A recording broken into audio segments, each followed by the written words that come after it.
দ্বীপ উন্নয়ন সংস্থায় ম্যানেজার কমিউনিকেশন পদে একজন, ক্ষুদ্র ঋণ কর্মসূচি ও সঞ্চয় কার্যক্রমের আওতায় কিছু সংখ্যক জনবল নিয়োগ দেওয়া হবে।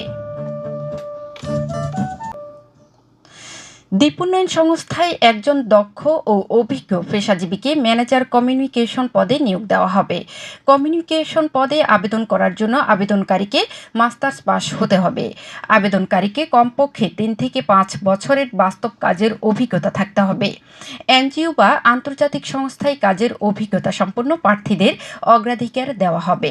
আবেদনকারীর সর্বোচ্চ বয়সসীমা হতে হবে 38 বছর এবং সর্বনিম্ন 25 বছর। আবেদনের শেষ তারিখ 28 ফেব্রুয়ারি 2026।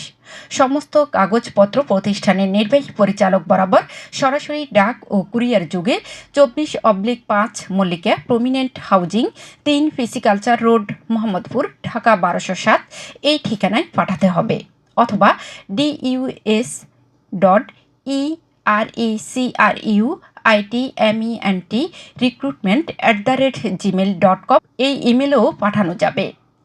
এছাড়াও দ্বীপ উন্নয়ন সংস্থার ক্ষুদ্র ঋণ কর্মসূচি ও সঞ্চয় কার্যক্রমের আওতায় মাঠ কর্মকর্তা, সিনিয়র মাঠ কর্মকর্তা, ক্রেডিট অফিসার এবং সিনিয়র ক্রেডিট অফিসার পদে জনবল নিয়োগ দেওয়া হবে।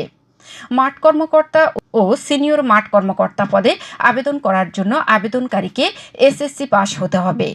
ক্রেডিট অফিসার ও সিনিয়র ক্রেডিট অফিসার পদে আবেদন করার জন্য আবেদনকারীকে যে কোনো বিশ্ববিদ্যালয় থেকে স্নাতক পাস হতে হবে।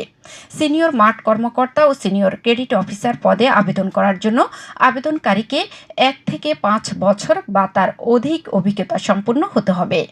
আবেদনকারীর সর্বোচ্চ বয়সসীমা হতে হবে 38 বছর এবং সর্বনিম্ন 20 বছর।